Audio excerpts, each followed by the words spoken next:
제가 한국에 처음 왔을 때 황당한 것 중에 하나가 무엇이었냐면, 백화점에서 이렇게 물건을 사고 신용카드를 주니까 그 카드를 가지고 어디로 막 가시는 겁니다. 아니, 내 카드를 가지고 막 어디로 가서 도대체 어디 가십니까? 그러니까 그 점원이 이상한 눈으로 쳐다보더니 계산을 하러 간다고. 그래서 어디서 계산을 하십니까? 그러니까 한참 저쪽으로 가가지고 이렇게 계산을 하시는 겁니다. 이전에 살던 나라에서는 카드는 본인만 사용해야 됩니다. 카드를 만들 때 배우자에게도 비밀번호를 가르쳐주면 안 된다. 우리나라도 그럴 거라고 생각합니다. 그래서 혹시 은행에서 다른 가족들이 이제 본인이 아닌 사람이 카드를 쓰다 걸리면은 바로 거기서 가위로 잘라버립니다. 가게에서도 본인 확인을 꼭 하고 사인을 꼭 하고 난 다음에 사인이 맞는지를 보고, 그러고 난 다음에 물건을 사고 팔고 이렇게 합니다. 그런데 우리나라에 오니까 카드를 주니까 카드를 들고 제가 없는 곳으로 막 달려가시는 겁니다. 그래서 제가 참 황당하다. 요즘은 그냥 뭐 조금 주고 기다리긴 합니다. 근데 조금 불안하긴 합니다. 요새 좀 이상한 일들이 많지 않습니까? 원래는 이러면 안 되는 거죠. 원래 본인 돼서 사인을 하고 그 뒤에 확인하고 이렇게 해야 되는 것이죠. 그죠? 뉴스에 보니까 뭐 카드 복제도 한다고 그러는데 여전히 지금도 이렇게 보고 쫓아가기도 하고 뭐 기다리기도 하고 이렇게 하기도 합니다. 그런데 제가 그 카드를 우리 집사람한테는 그냥 줍니다. 믿고 이렇게 맡기는 거죠. 뭐 어디 마음대로 뭐 어디 써도 괜찮다. 뭐 이런 믿음이 있기 때문에 이제 카드를 제 집사람한테는 그냥 줍니다. 그런데 제가 그 자동차가 고장이 나면 우리 집사람한테 맡기진 않습니다. 자동차가 고장이 났다. 그럼 제가 뭐 장장로님이나 뭐 카 서비스 센터에 가지. 그거를 고쳐라. 믿는다고 그래갖고 난 당신을 카드 줄 만큼 믿는 사람이니까 이 자동차를 고쳐. 그렇게 하지는 않는다는 것입니다. 그래서 우리가 믿음이라고 그럴 때 내가 믿는 실제를 올바르게 알아야 됩니다. 구체적인 내용. 내가 하나님을 믿는다. 그랬을 때 그 믿는 게 도대체 뭘 믿는다는 건가?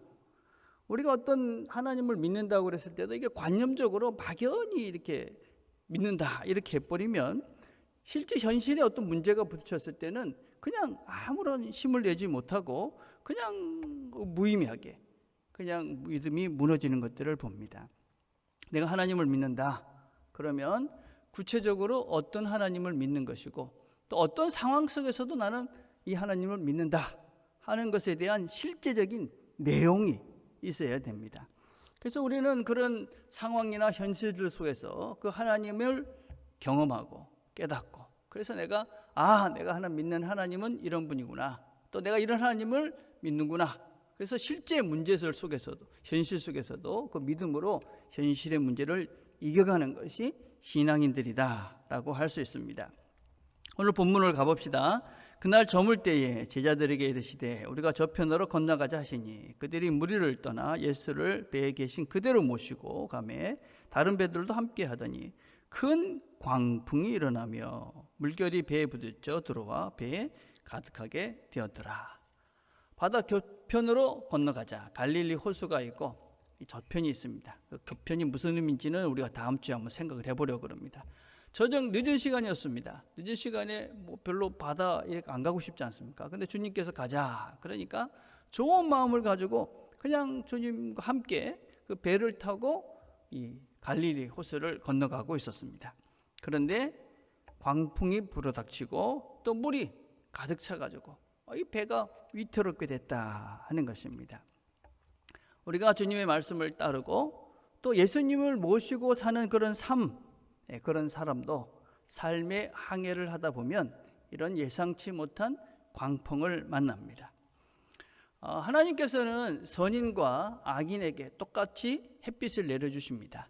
바람도 주시고 비도 주십니다. 우리가 이런 것들을 일반 은총이다. 모든 사람에게 하나님께서 다 동일하게 이런 은총을 내려주신다 하는 것입니다. 그런데 일반 은총만 있는 것이 아닌 것 같습니다. 일반 재난, 일반 고난도 있다 하는 것입니다.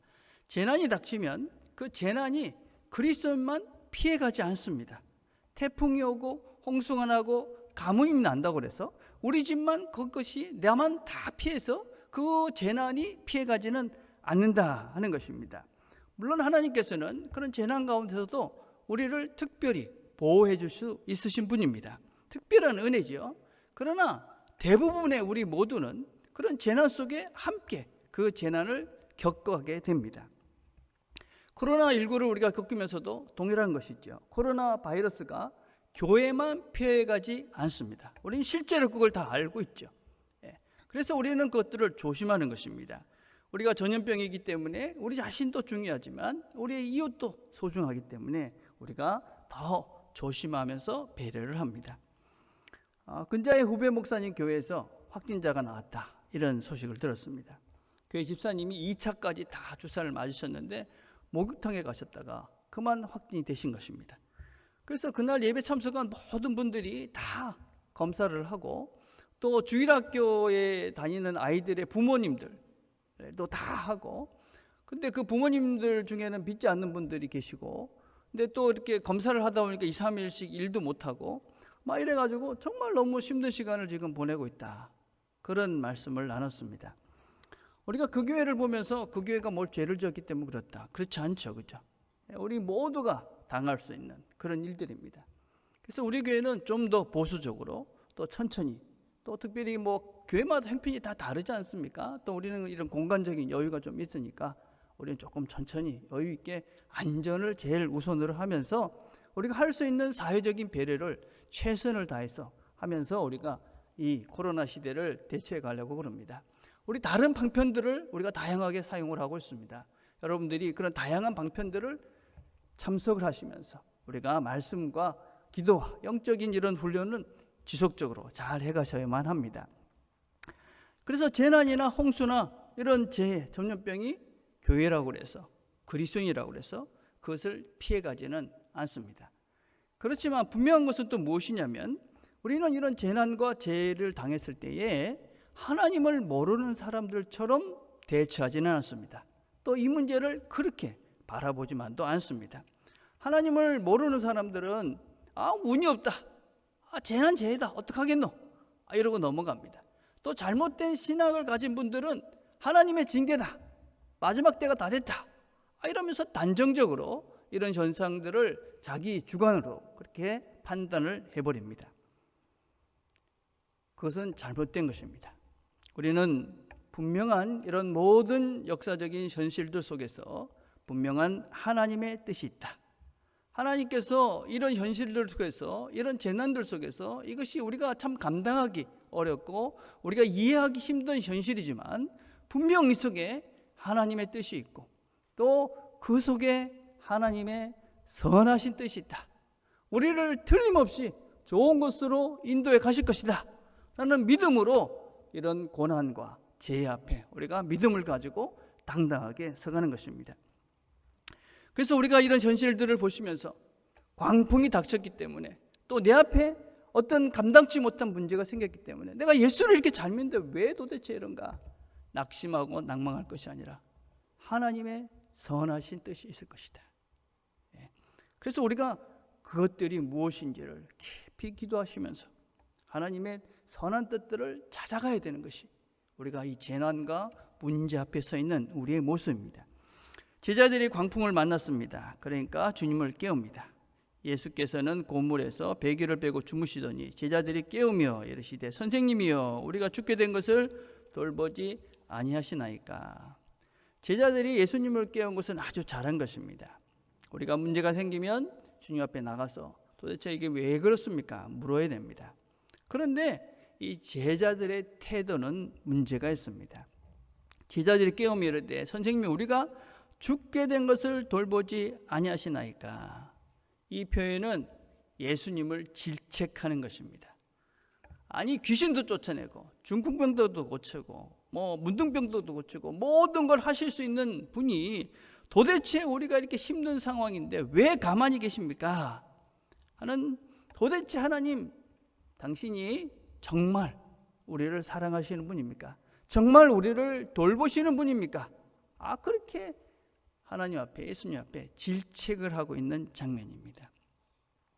여러분, 이 말씀은 AD 65년경에 쓰여진 글입니다. 초창기에 이 65년경은 어떤 시대였느냐면 이 로마 네로의 박해 때문에 많은 사람들이 고통을 당하고 있었습니다. 베드로도 순교했고 바울도 순교했고 수많은 사람들이 고통 속에서 배교를 하는 사람들도 있었고 또 어떤 면에서는 여러 가지 문제들 속에서 도대체 하나님은 어디 계십니까? 이런 질문을 하던 사람들이 많이 있었습니다. 어떤 면에서는 이 물이 가득 채워진 광풍을 만난 그런 배가 바로 그 시대의 교회와 같은 그런 모습이었습니다. 그러니까 성도들이 불평을 하는 겁니다. 원망을 합니다. 내가 하나님을 잘 믿고 예수님을 잘 믿고 이렇게 살아왔는데 도대체 왜 그렇습니까? J.D. 크리어라는 목사님이 이런 말씀했습니다. 막연한 믿음이 분명한 현실과 만나면 불평과 의심이 시작된다. 우리의 막연한 믿음, 하나님이 어떤 분인지, 고난 속에서 어떤 일을 하실 수 있는 분인지에 대한 정확한 그분에 대한 지식과 체험과 경험이 없이 믿는다 그랬을 때 우리의 현실, 우리의 질병, 우리의 고통, 우리가 이해할 수 없는 문제들 앞에 서면 도대체 뭡니까? 여러분, 우리가 사실 이런 문제가 닥치면 하나님 도대체 왜 그러십니까? 이렇게 질문할 수밖에 없죠. 그렇죠? 예. 그럴 때 우리에게 하나님께서 기회다 말씀하시는 거죠. 내가 누군지 정확하게 너에게 말해주겠다. 예수님께서 깨어서 바람을 꾸짖으십니다. 바다더라 이르시되 잠잠하라 고요하라 하시니 바람이 그치고 아주 잔잔하여 지더라. 바람을 꾸짖습니다. 잠잠하라 고요하라. 이 잠잠하라 고요하라 하는 말씀은, 이 표현은 예수님께서 귀신들을 향해서 물러가라 이렇게 할 때하고 똑같은 표현입니다. 그러니까 주님께서는 어떤 분이시냐면 이 하나님의 사람들을, 하나님을 따르는 사람들을 괴롭게 하고 힘들게 하는 그런 세력들을 하나님께서는 다 몰아내 주신다, 몰아내줄 수 있는 분이다 하는 것을 지금 제자들에게 설명해내고 있는 것입니다. 하나님은 우리가 죽도록 놔두지 않는다는 겁니다. 우리가 이 현상들을 도대체 이해할 수 없습니다. 그렇게 끝까지 우리가 이해할 수 없도록 놔두지 않는다는 것입니다. 하나님께서는 우리를 괴롭게 하는 모든 악한 세력들을 제거해 주실 수 있는 그런 모든 것들보다도 힘이 많으신 분이, 능력이 많으신 분이 우리 주님이시다. 바람이 잔잔해지고 풍랑이 멈춥니다. 주님께서 이렇게 말씀하시죠. 제자들에게 어찌하여 이렇게 무서워하느냐? 너희가 어찌 믿음이 없느냐? 왜 무서워하느냐? 믿음이 없느냐? 믿음이 없으니까 무섭죠. 그렇죠? 믿음이 없으면 무섭습니다. 하나님이라는 분의 크기와 내 믿음의 크기, 문제의 크기, 이것이 우리의 이제 신앙의 싸움인 것이죠. 하나님이 얼마나 어떤 분이다라는 것을, 하나님의 크기를 정확하게 내 믿음을 가지고 그분의 크기를 제대로 알면 현실의 문제가 아무리 커도 그 문제보다 더 큰, 하나님보다 큰 문제는 없잖아요. 그래서 우리가 이 문제를 하나님과 함께 믿음으로 이겨갈 수 있지만 내가 믿는 그 하나님이 너무나 작은 것이지. 그래서 이 닥치는 풍랑 앞에 하나님은 아무것도 하실 수 없는 것 같아. 그러니 마냥 두렵고 겁이 나고, 그래서 내 자신이 위축되어져 버리기 때문에. 여러분, 우리가 하나님에 대한 지식이 필요합니다. 우리가 말씀을 배우는 것이지요. 두 번째는 경험이 필요합니다. 그 경험이라는 것은 삶의 현실 속에서, 문제들 속에서 그 문제를 말씀을 가지고 이겨가며 그 하나님이 어떤 분이다 하는 것을 확인해 가시는 겁니다. 그래서 우리가 이 하나님에 대한 분명한 지식과 삶에 대해서 속에서 내가 그분을 온전히 신뢰하고 나아가는 이런 믿음의 훈련들이 있어지지 않으면 여전히 우리의 신앙이라는 것은, 믿음이라는 것은 문제 앞에서 그냥 형편없이 무너져 버리고 아무런 힘을 쓸 수 없고, 그래서 여전히 늘 이 세상의 주눅도로 살아가는 그런 모습이 될 수밖에 없는 것이죠. 예수님이 누구신가? 누구시기에 바람을 꾸짖고 잔잔하게 하시는가? 우리는 오늘도 이 하나님이 어떤 분이다 하는 것을 고백했습니다. 나는 전능하사 천지를 만드신 하나님 아버지를 믿사오며, 나는 하나님이 전능하시다 하는 것을 믿습니다. 여러분이 전능하다는 것을 어떻게 오해하시면 안 되냐면, 내가 원하는, 또 내가 만든 그 환상, 그런 세계를 충족시켜 주는 분으로 이 하나님을 오해하시면 안 됩니다. 하나님이라는 분이 그냥 내가 원하는, 내가 만들어 놓은 그 세상, 내가 기대하는 그런 판타지를 만들어 놓고, 또 욕망의 그런 덩어리를 만들어 놓고 그걸 이루어 줄 수 있는 분이 하나님이다, 이렇게 오해하면 안 된다는 거죠. 나중에 여러분이 주보를 꼼꼼하게 한번 읽어보시면 좋을 것 같습니다. 전능함이란 하나님께서 언제나 기존 상황에서 새로운 것을 일으키기 위해 전혀 새로운 일, 다른 일을 하실 능력이 있음을 말하는 하나의 방식으로 볼 수 있습니다. 얼마나 멋진 말인지 모릅니다. 하나님은 이 전능하다 하는 것은 우리가 생각하는 그런 세상이 아니라 우리가 전혀 생각할 수 없는 새로운, 전혀 예상할 수 없는 그런 모든 일들을 할 수 있는 분, 그게 전능하십니다. 로안 윌리엄스라는 그런 목사님은 이런 얘기를 했습니다. 이 전능하심을 하나님의 포기하지 않는, 도대체 이해할 수 없는 사랑이다. 도대체 이해가 안 되는 하나님의 사랑의 크기, 이게 전능이다. 성경에 보면 가데스 바네아 사건이 있습니다.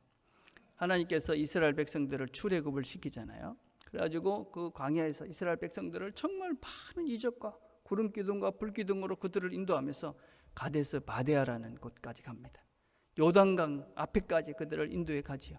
그리고 그들이 그 땅이 어떤지를 정탐하기 위해서 12명의 정탐꾼을 보냅니다. 그들이 그 땅을 보고 와서 보고를 합니다. 그 땅은 젖과 꿀이 흐르는 땅이다. 그 땅은 정말 풍성하고 은혜로운 땅이다. 그런데 10명은 뭐라 그러냐? 그곳에 있는 사람들은 안악자손이다. 우리는 그들을 보니까 메뚜기 같다. 근데 2명은 뭐라고 그럽니까? 갈렙과 여호수아는 우리의 밥이자. 그들이 하나님을 믿는 믿음으로 그곳을 가자. 그런데 백성들이 어떻게 합니까? 백성들이 그 10명의 보고를 듣고 원망하기 시작합니다. 자포자기를 하는 것이죠. 이제 모세를 돌로 쳐 죽이고 다시 애굽으로 돌아가자. 그러고 하나님을 원망하기 시작합니다. 그때 하나님께서 모세에게 나타나셔서 말씀하십니다. 이 백성을 다 쓸어버리고 새롭게 시작해야 되겠다. 그러니까 모세가 하나님 앞에서 간구를 합니다. 하나님, 그렇게 하시면 안 됩니다. 민수기에 보면 이렇게 말합니다. 구하옵나니 주의 인자의 광대하심을 따라 이 백성의 죄악을 사하시되 애굽에서부터 지금까지 이 백성을 사하신 것 같이 사하시옵소서. 그러니까 하나님께서 내가 사하노라. 우리가 하나님 같으면 어떻게 했을까요? 광야에서 그렇게, 애굽에서 그렇게 많은 기적을, 그들의 수많은 원망과 불평을 다 해결하면서 이제 바로 눈앞에까지, 이제 이 강을 건너면 되는데 거기까지 와서 배신하고 원망하고, 그리고 다시 하나님을 저버리고 우리는 다시 노예로 가겠다, 종으로 가겠다. 도대체 희망이 없어 보이는 사람들입니다. 그런데 이렇게 도대체 말이 안 되는 이 사람들을 하나님께서는 용서하십니다. 다시 기회를 주십니다. 내가 사하노라. 다시 너희들에게 기회를 주노라. 여러분, 이 내용은 모세의 기도에 초점이 있는 것이 아닙니다. 하나님께서 우리를 절대로 포기하지 않고 하나님이 우리를 위해서 어떤 일이라도 하시는, 자신의 생각과 자신의 의지까지도 굳이 꺾으시면서 우리를 인도하시고 우리를 보호하시고 우리를 사랑하시는 그 하나님의 마음을 그곳에서 우리에게 보여주고 계시는 겁니다. 여러분, 모세가 그 기도하고 하나님이 사하노라. 모세가 어땠을까요? 하나님이 나를 믿어주시는구나. 하나님이 나를 포기하지 않으시겠구나. 하나님이 어떤 상황 속에서도 나와 함께 해주시는구나. 이게 하나님의 사랑이고 이게 하나님의 전능하십니다. 하나님은 용서하지 못하고 다시 시작할 수 있는, 할 수 없는 그런 존재는 이 땅에 없다. 풍랑을 만나니까 제자들은 두려워합니다. 예수님과 함께하면서 수많은 이적과 기적을 보았음에도 불구하고 여전히 믿음이 없습니다. 그런데 그 주님께서 기꺼이 일어나셔서 풍랑과 그 바람을 잔잔케 하고 그 제자들을 위해서 일하십니다. 우리의 모습이기도 그렇죠. 우리의 믿음 없는 모습들과 이 땅의 문제들을 놓고 두려워하고 있는 우리들, 그런 우리들을 위해서 주님은 오늘도 일하시는 것입니다. 우리를 위해서 일하시는 이분을 우리가 보시기를 바랍니다. 그분과 함께 이 걸음을 우리가 걸어가는 것이지. 이 바람을 잔잔하게 하신 예수님을 보고 제자들이 이렇게 말합니다. 그들이 심히 두려워하여 서로 말하되 그가 누구이기에 바람과 바다도 순종하는가. 광풍을 보고 이들이 막 두려워했습니다. 근데 다시 예수님의 말씀을 따라서 이 바다가 잔잔해지는 걸 보고 다시 두려워합니다. 근데 앞에 두려움과 뒤에 두려움은 단어가 다릅니다. 앞에 두려움은 이 포보스라는 말에서 포본이라는 말입니다. 뒤에 있는 두려움은 데이로스에서 온 이 데이로이라는 말입니다. 질이 다른 것입니다. 앞에는 광풍을 보고 그냥 인간적인 그런 아주 두려움, 그런 어떤 면에서 자기 자신을 상실케 하는 그런 두려움입니다. 근데 두 번째 두려움은 하나님의 임재 앞에 경건한 두려움이다. 우리가 표현하는 경외심을 말합니다. 우리가 하나님의 능력들을 경험하고 두려웠습니다. 하나님 이런 분이셨구나. 그러나 그것은 소망이 됩니다, 여러분. 계시록 1장 17절에 보면 내가 볼 때에 그의 발 앞에 엎드려져 죽은 자 같이 되매 그가 오른손을 내게 엎고 이르시되 두려워하지 말라. 나는 처음이요 마지막이니. 여러분, 이 요한이, 사도 요한이 하나님의 영광을 본 것입니다. 그러고 나니까 내가 죽게 됐다. 그러니까 하나님께서, 주님께서 말씀하십니다. 나는 처음과 나중이다. 너의 끝을 내가 보장해주고 너와 끝까지 함께하는 나다. 그 영광이 그에게는 소망이 되어지고 그 영광이 어떤 면에서 그 두려움이 변해서 그에게 새로운 희망이 되어집니다. 고난을 통해서, 풍랑을 통해서 제자들은 이 예수님이 누구신지를 분명히 알아가게 되어집니다. 그래서 풍랑을 통해서 이분은 이 모든 자연, 이 세상을 만드신 그 하나님이구나. 그런 놀라움과 동시에 이들은 기대와 소망을 가지게 되는 것입니다. 우리의 고난도 마찬가지입니다. 고난의 시간 우리가 아프죠. 힘듭니다. 도대체 하나님 왜 그러십니까? 어떤 때는 숨을 멈출 것 같은 그런 아픔도 있습니다. 그러나 이 시간이 우리 모두에게는 또 다른 기대입니다. 어떻게 하나님을 더 깊이 경험할 수 있는 시간이 될까? 아프고 힘들고 숨이 멈추지만 그래도 우리는 그 하나님에 대한 기대를 놓지 않습니다. 그 하나님이 이 상황도 주셨고 이 상황도 이기게 할 것이다. 이 하나님이 나와 늘 함께 하시는 임마누엘의 하나님이다. 우리가 그걸 믿기 때문에 고난 속에서도 우리가 한 걸음 한 걸음 이 걸음들을 옮겨갑니다. 우리의 인생의 전체 그림들을 보실 수 있게 되길 바랍니다. 우리가 삶의 순간순간 풍랑 속을 거니는 시간들이 있습니다. 그러나 그 시간은 지나갈 것입니다. 근데 우리가 그 풍랑 속을 지나가는 그 시간 속에 빠져버리면 고통과 어떤 면에서는 그냥 상심과 염려와 근심 속에서 헤어나지 못하니 하나님의 큰 은혜를 누리지 못합니다. 그 시간은 지나갑니다. 풍랑의 시간이 지나가고 하나님의 역사하는 능력들을 볼 수 있는 그 시간이 곧 오게 될 것입니다. 그래서 우리는 그런 시간들을 통해서 하나님을 구체적으로 알아가고 하나님을 구체적으로 신뢰하게 하는 것이지요. 여러분, 우리는 항상 하나님께서는 우리에게 신뢰하라고 이야기합니다. 하나님께서는 이것 해주십시오, 우리는 저걸 해주십시오, 자꾸 뭘 해달라고 자꾸 그러는데 주님께서는 우리에게 늘 말씀하십니다. 믿어라, 믿고 내가 함께하고 있으니 걱정하지 말고 이 길을 걸어가라. 걱정하지 마라. 그렇게 말씀하시지요. 우리가 이 하나님을 기억해내는 것이 중요합니다. 우리가 그냥 살면 하나님이 나와 함께하는 걸 잊어버리잖아요. 그래서 우리가 이 기억해내는 연습들을 늘 훈련들을 하시는 겁니다.